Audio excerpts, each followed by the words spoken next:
Alla gioielleria del Vale Center le parole del papà della giovane commessa di Mogliano presa per prima in ostaggio dai banditi armati. Giorgia sta meglio ma deve superare questa esperienza.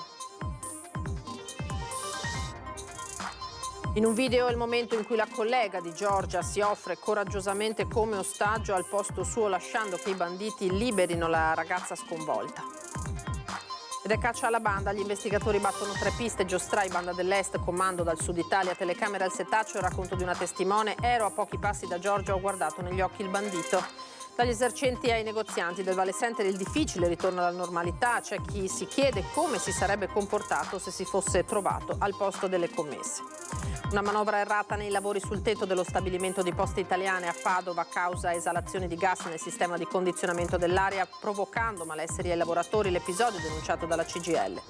Morta dopo 2 giorni di agonia Daniela Tognon, la 70enne padovana che lunedì mattina era stata investita da un'auto in retromarcia mentre stava attraversando via Aspetti all'Arcella. Al via la 3 giorni di udienza da Papa Francesco per i vescovi del Triveneto guidati dal Patriarca di Venezia. Il pontefice ci conosce bene, dice Monsignor Moraglia, lo abbiamo sentito vicino. Eccoci di nuovo in diretta, dunque edizione del Veneto dei telegiornali di Antenna 3. Partiamo naturalmente dall'assalto armato al centro commerciale Vale Center di Marcon. Parliamo di Giorgia, una delle commesse prese in ostaggio dai banditi armati, è ancora sotto shock ma sta bene, ci ha detto al telefono il papà. La ragazza avrà bisogno di tempo per superare questa drammatica esperienza e in un video si vede chiaramente lo scambio di ostaggi quando la collega della giovane si offre al suo posto ai banditi. Sentiamo. Ancora sotto shock. Papà Lucio dice solo poche parole raggiunto al telefono quando gli si chiede come stia Giorgia, la giovane commessa della gioielleria del Vale Center di Marcon, presa in ostaggio dai banditi armati che hanno assaltato il centro commerciale. C'è un filmato di quei lunghissimi istanti di terrore, una manciata di secondi in cui si vede la ragazza originaria di Mogliano Veneto immobile, in piedi di fronte all'ingresso del negozio, tenuta ferma alle spalle da un rapinatore col volto coperto che imbraccia un fucile. Nel video lo scambio di ostaggio. I malviventi vogliono raggiungere l'uscita facendosi scudo con una di loro. La collega Federica si fa avanti, si offre al posto della giovane di Mogliano. I banditi con i sacchi di gioielli scappano in gruppo. Giorgia si porta le mani al petto, rientra nella gioielleria. Di lì a poco anche la collega sarà lasciata libera dai banditi che, guadagnata l'uscita, si danno alla fuga. La ragazza esce dal centro commerciale solo a tarda sera dopo essere stata ascoltata dagli investigatori e ora sta cercando di lasciarsi alle spalle questo incubo. Sta meglio, ci vorrà il suo tempo per metterla, perché passi questa brutta esperienza. Lucio Endrizzi è conosciuto a Mogliano per la sua attività di tassista. Il desiderio della famiglia ora è quello che Giorgia superi il trauma e torni quella di sempre. E poi le indagini che proseguono naturalmente a 360 gradi con posti di blocco in tutta la regione, ma anche in alcune delle regioni confinanti. Tra le piste che si stanno seguendo anche quella dei Giostrai. Una testimone racconta dell'istante in cui ha guardato un bandito negli occhi.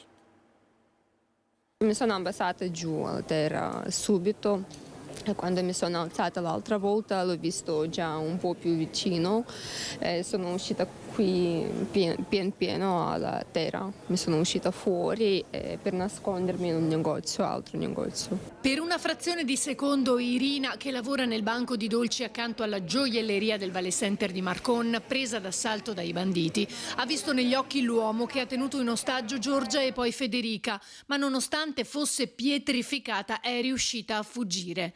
Non è facile tornare alla normalità dopo un simile shock, mentre a caccia ai banditi con posti di blocco in tutta la regione, estesi anche ad alcune confinanti come il Friuli Venezia Giulia. Varie le ipotesi dei carabinieri. La prima, quella di una banda arrivata dal sud, con il modus operandi che ricorda quello di rapine commesse in Puglia o in Campania. Potrebbe però anche trattarsi di un comando proveniente dall'ex Jugoslavia, dove queste bande sono molto precise nell'organizzazione dei colpi e dallo stile militare. Infine, un gruppo di giostrai che spesso utilizzano armi lunghe proprio come quelle della rapina in gioielleria. Mai avremmo immaginato in un centro commerciale alle 7 di sera, senza spudoratezza. Avevano secondo me fatto il sopralluogo già qualche ora prima, nei giorni precedenti sicuramente, perché era molto comodo svaligiare quest'ala del centro in quanto c'è una porta proprio di sicurezza attaccata al negozio, quindi era molto facile entrare e uscire da qua. Non sarebbe stato possibile individuarli e fermarli al momento. Fondamentale sarà infatti l'analisi delle immagini delle telecamere di videosorveglianza sia interne che esterne al centro commerciale. Nel frattempo le due commesse sono state nuovamente interrogate. Ho avuto modo di parlare con Giorgia in primis e ho visto ovviamente una ragazza provata da quello che è stato un avvenimento assolutamente straordinario, e ho parlato con le restanti dipendenti. C'era anche da parte loro una situazione particolare di agitazione. È da dire che però ho fatto i complimenti per il sangue freddo che hanno dimostrato, la tranquillità dimostrata, ma ce lo diciamo anche, lo diciamo forte, davanti a una banda organizzata, armata fino ai denti come quella che ha visto rapinare ieri sera questa gioielleria. Difficilmente anche le forze dell'ordine avrebbero potuto contrastare un avvenimento di questo tipo. Un elemento che potrebbe poi essere molto utile per gli investigatori riguarda il bandito che ha preso in ostaggio Giorgia usandola come scudo. Impugnava il Kalashnikov con la mano sinistra, quindi potrebbe essere mancino, dettaglio da tenere in considerazione una volta che ci sarà una lista di sospettati. Si sta continuando sulla via della verifica delle targhe e delle autovetture che sono state utilizzate per la rapina. Gli sviluppi li vedremo nei prossimi giorni. Riavvolgiamo il nastro, adesso torniamo ai momenti terribili vissuti al Vale Center, il servizio con le immagini e le interviste raccolte da Cristian Arboit e Simone Merlo. Praticamente erano in 5. Uno ha portato fuori Giorgia e ha chiesto, hanno detto alle altre di aprire, l'altra di aprire tutto, Federica. Lei intanto ha aperto tutte le teche che riusciva, dove hanno fatto i sacchi. Poi sono usciti, dovevano portare via Giorgia praticamente in ostaggio, però lei stava piangendo, era distrutta. E l'altra ha detto, guarda, prendete me, l'hanno portata fuori, seduta lì accanto mentre riempivano la macchina, e poi sono scappati via in macchina. Nel messaggio audio del fidanzato di Giorgia Endrizzi c'è tutto il terrore vissuto dalla ragazza e dalle sue colleghe, e anche l'atto di coraggio di Federica, che ha trovato la forza di dire ai banditi prendete me al posto suo. Giorgia esce poco dopo le 22 dal Vale Center, scortata dagli investigatori. Ancora addosso l'incubo che l'ha vista ostaggio dentro il centro commerciale, mentre uno dei banditi si faceva scudo con lei. L'immagine è diventata simbolo di una serata di paura per un assalto armato che non si vedeva dai tempi della Mala del Brenta e che scatena il panico. Via ragazzi, via, via! Ci sono i carabinieri con le armi nel Poche ore prima, l'assalto. Il comando quasi militare con 7 uomini, 2 in auto, una Golf bianca e una Panda rossa, 5 in azione con fucili mitragliatori e Kalashnikov. L'obiettivo è il negozio Gioielli di Valenza. Sono quasi le 19. Io stavo lavorando, ho visto gente che correva e urlava. Inizialmente io e il mio capo non sapevamo di cosa stessero facendo, perché vediamo gente urlare e non sappiamo perché. E poi è entrata una famiglia con la moglie che stava piangendo perché ha visto la scena. Io stavo lavorando, ero in negozio e ho visto delle persone correre, e a una certa ci hanno detto che c'era una rapina a mano armata. Ci hanno fatto uscire tutti. Abbiamo visto che gente corrono, siamo chiusi dentro con la porta, siamo rimasti di là finché è arrivato la sicurezza, ha detto andate fuori o rimanete dentro. I miei colleghi mi hanno detto che c'era stata una rapina, dovevamo mandare via i clienti e noi ci hanno fatto mettere da un'altra parte, abbiamo chiuso il supermercato. Quindi è stato il panico in quel momento? Decisamente sì, però stiamo tutti bene, dai. Posso chiederle cosa ha pensato in quel momento? Niente, innanzitutto a salvare le clienti che avevamo dentro e a metterci in salvo noi e poi ad aspettare che passasse. Sembra un'eternità, ma il colpo dura appena 2 minuti. Professionisti che hanno studiato il colpo nei minimi dettagli e scelto un luogo dalle 1000 vie di fuga. Quei colpi sentiti dai testimoni non sono fortunatamente spari, ma il rumore delle vetrine dei gioielli infrante per arraffare il bottino che si aggira intorno ai 200.000 euro. Giorgia è con il bandito, la usa come scudo per tenere lontani i vigilantes del centro. I rapinatori la vogliono portare fuori con loro, ma lei piange disperata. Non ce la faccio, vi prego. È allora che Federica si propone come scambio ed è lei che i criminali trascinano fuori e la fanno stare seduta accanto all'auto mentre caricano il bottino prima di fuggire, lasciandola lì. Mentre scappano, l'arrivo dei carabinieri e della polizia. Le notizie sono ancora frammentarie. Si teme ci siano ancora i banditi dentro. Il Vale Center viene evacuato e diventa quasi il set di un thriller. La Panda rossa verrà ritrovata poco distante, vicino al negozio Mondo Convenienza. La Golf bianca no. Probabile che sia stata abbandonata anch'essa, usando poi una terza vettura. La caccia ai criminali è appena iniziata. L'unica nota positiva è che non ci sono feriti, momenti che Marcon difficilmente potrà dimenticare in fretta. E sconcerto e preoccupazione li hanno manifestati anche i clienti che oggi sono andati a fare la spesa al Valle Center. C'è chi si chiede come si sarebbe comportato se si fosse trovato in mezzo alla rapina. Da un certo che adesso entrare, dopo quello che abbiamo visto ieri sera, ti fa un po' di paura. Io ho lavorato per 22 anni qui dentro, adesso non ci sono, però solo il pensiero che comunque anch'io lavoravo e mi trovassi da sola, ero di sopra, sarei rimasto un po'... Lo stupore, misto in alcuni ad un po' di paura, in altri ad una certa dose di fatalismo, sono i sentimenti prevalenti tra chi stamattina entra a fare acquisti al Valle Center. Appena poche ore dopo la rapina di un comando di uomini incappucciati armato anche di Kalashnikov. Inevitabile per molti porsi la domanda come mi sarei comportato se ci fossi stato io. Mi ha detto che viene anche con suo figlio, che è piccolo. Ah sì, vengo sempre a fare la spesa anche, quindi se mi trovavo là ieri penso che, non so, mi sarebbe venuto un colpo soprattutto per lui, perché sì, un po' per tutti, cioè non è una cosa appunto tutti i giorni qua, ormai stiamo veramente andando via proprio di testa, non so. Che ho mia figlia che lavora qui. Dove lavora? Era presente ieri? No, lei ha dovuto chiudere tutto quanto le serrande appena saputo di quello che stava succedendo. Ma è possibile che 5 personaggi entrano con un mitra e nessuno non fa nulla? Le telecamere cosa servono?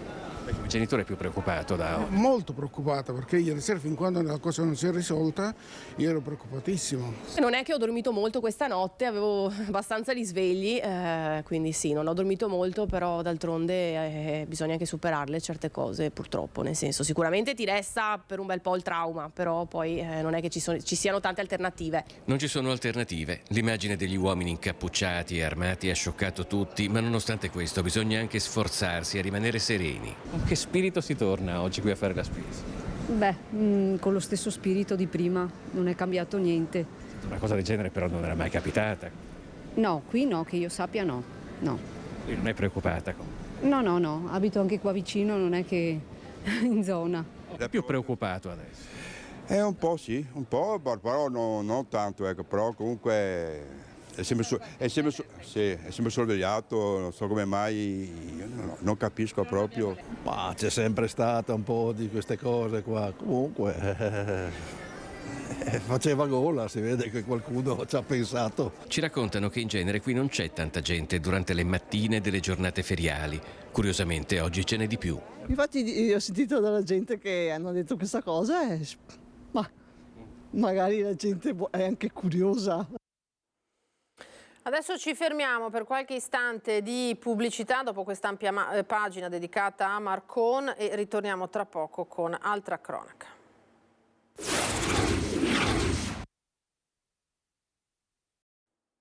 Edizione del Veneto dei telegiornali di Antenna 3. Ripartiamo dunque dalla cronaca da Recoaro, colpito dall'albero mentre fa legna. Gravissimo incidente oggi per un 60enne che purtroppo è deceduto. Recoaro Terme, incidente in contrada Frizzi. Sono le 2 del pomeriggio quando un 60enne taglia un albero e il tronco lo travolge uccidendolo sul colpo. 2 gli uomini che erano con la vittima e che avrebbero assistito all'incidente. Sul posto sono accorsi i medici del SUEM 118 che non hanno potuto far altro che constatarne la morte. Toccherà ai carabinieri ricostruire la dinamica di quanto accaduto. A Padova adesso esalazione di gas nel centro meccanografico delle poste. La denuncia dell'incidente che ha provocato malessere tra i dipendenti è della CGIL. Esalazioni di gas che sono entrate nel sistema di ricircolo del condizionamento dell'aria provocando malesseri ai lavoratori. Attimi di concitazione al centro meccanografico delle poste di Via della Ricerca Scientifica a Padova. A rendere noto quanto è accaduto mercoledì mattina è stata la CGIL di Padova. L'esalazione di gas sarebbe stata provocata da una manovra errata di una ditta impegnata nei lavori sul tetto dello stabilimento di Poste Italiane. L'intervento immediato del direttore di produzione, che ha fatto allontanare dai reparti il personale areando i locali, ha scongiurato ulteriori conseguenze ai lavoratori. Ancora una volta, ma oramai non ne teniamo più conto, tanti sono i nostri interventi di denuncia. Questa direzione si è dimostrata impreparata a gestire gli eventi prevedibili e imprevedibili che accadono in questo centro di smistamento. Per la CGIL però l'episodio accaduto mercoledì dimostra il mancato controllo sull'operato delle ditte esterne. Nell'ultimo periodo, continua il sindacato, ci sono state altre occasioni in cui la salute dei dipendenti è stata messa a rischio. Dopo 2 giorni di agonia si è spenta la 70enne padovana investita da un'auto lunedì in via Aspetti a Padova. Troppo gravi le ferite, non si è risvegliata ed è spirata dopo 2 giorni di agonia la 70enne padovana che lunedì mattina è stata investita da un'auto in retromarcia mentre stava attraversando via Aspetti all'Arcella a Padova. La vittima è Daniela Tognon, la donna abitava in quartiere poco lontano dal luogo della tragedia. Lunedì mattina, poco dopo le 10, stava attraversando via Aspetti quando è stata colpita con violenza da una guidata da un 54enne di Piove di Sacco. L'uomo doveva entrare nel parcheggio di un poliambulatorio ma si è accorto di aver superato di poco l'ingresso e così aveva ingranato la retromarcia senza accorgersi che in quel momento stava passando a piedi la 70enne che stava trainando il carrellino della spesa. La donna aveva battuto la testa con violenza sull'asfalto, immediati soccorsi e trasferimento in ospedale, ma le sue condizioni erano parse fin da subito molto gravi ed è morta un paio di giorni dopo. Gino Cecchetini, il padre di Giulia, uccisa lo scorso 11 novembre da Filippo Turetta, ha scritto un libro, Cara Giulia, dedicato alla figlia, che uscirà il prossimo 5 marzo in libreria. È la storia di un padre che ha scelto di non restare in silenzio, un appello potente alle famiglie, alle scuole e alle istituzioni. Dal giorno dei funerali della figlia Giulia, Gino Cecchetini ha scelto di condividere il proprio dolore, cercando di affrontarlo e renderlo costruttivo perché possa essere di aiuto alle giovani e ai giovani del nostro paese. Lo ha ribadito anche durante la cerimonia di laurea la scorsa settimana, quando ha detto che Giulia ha squarciato le coscienze di tutti. Sono state 2 ore di dialogo a 360 gradi in un clima di grande simpatia e fraternità. È il commento del Patriarca di Venezia e Presidente della Conferenza Episcopale Triveneto Francesco Moraglia al termine dell'udienza con Papa Francesco avvenuta stamani al Palazzo Apostolico nell'ambito della visita ad Limina dei Vescovi del nord-est italiano. Abbiamo sentito il Papa veramente vicino, ha proseguito Moraglia, gli abbiamo parlato a lungo delle nostre terre, delle nostre chiese, delle nostre sofferenze e difficoltà, ma anche dei progetti che portiamo avanti. Siamo rimasti colpiti perché il Papa ci conosce veramente bene e questo ci ha fatto molto piacere. Poco prima dell'incontro i vescovi hanno celebrato la messa presso la tomba di San Pietro. La visita proseguirà domani con gli incontri al Dicastero per l'Evangelizzazione, la Segreteria Generale e la messa nella Basilica di San Paolo fuori le mura. Ultimo appuntamento la mattina di sabato, quando è previsto l'incontro con la Segreteria di Stato.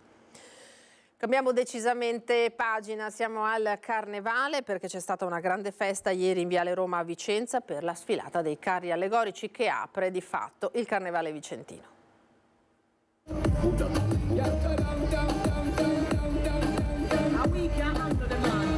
Molto bello, bravi. Molto bello, molto bello, anche per i bambini è divertentissimo. È bellissimo, davvero complimenti, un'emozione unica. Soddisfatti? Movimento. La gente ha risposto molto bene, come vedete voi c'è un mondo di gente, c'è tanta gente.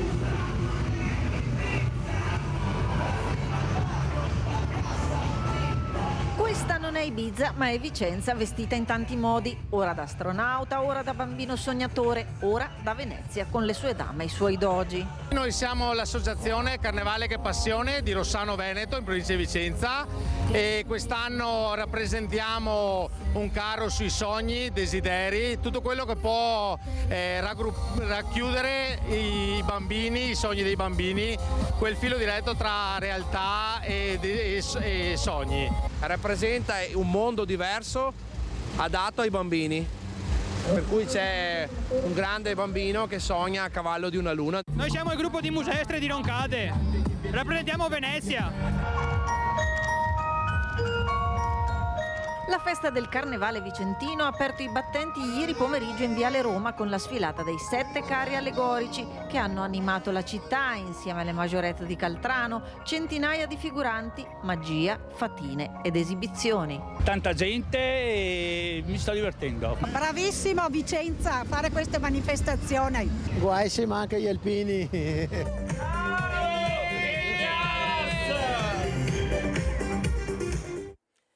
Era l'ultimo servizio per questa sera, vi ringrazio per essere stati con noi. Adesso, come sempre, le previsioni del tempo, a seguire l'edizione di Venezia. Arrivederci.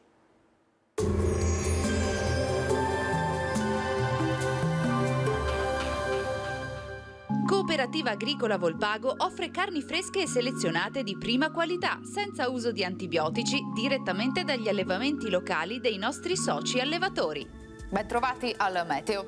Dopo oltre 2 settimane di assoluto dominio anticiclonico cambia la circolazione. Giunge infatti una perturbazione e il tempo peggiora. Vediamo insieme il dettaglio. Sul Veneto la grafica di venerdì 9 febbraio evidenzia una diffusa instabilità. Cielo nuvoloso con precipitazioni ovunque, localmente anche intense. Limite della neve oltre i 1500-1700 metri. Temperature stazionarie minime tra 5 e 8 gradi, massime tra 8 e 12 all'incirca. Spostiamoci ora sul Friuli Venezia Giulia. Anche qui piogge sparse, in genere deboli o moderate su pianura e costa, anche abbondanti sulla zona montana. Nevicate solo ad alta quota, dunque oltre i 1600-1800 metri circa. Temperature minime tra 7 e 9 gradi, massime sui 10-11 gradi. Infine diamo uno sguardo alla situazione del Trentino Alto Adige. Anche qui sarà piuttosto nuvoloso con rovesci pressoché dappertutto. Temperature minime tra 5 e 7 gradi, massime sui 10 all'incirca. Dal meteo è tutto, vi auguro un buon proseguimento in nostra compagnia.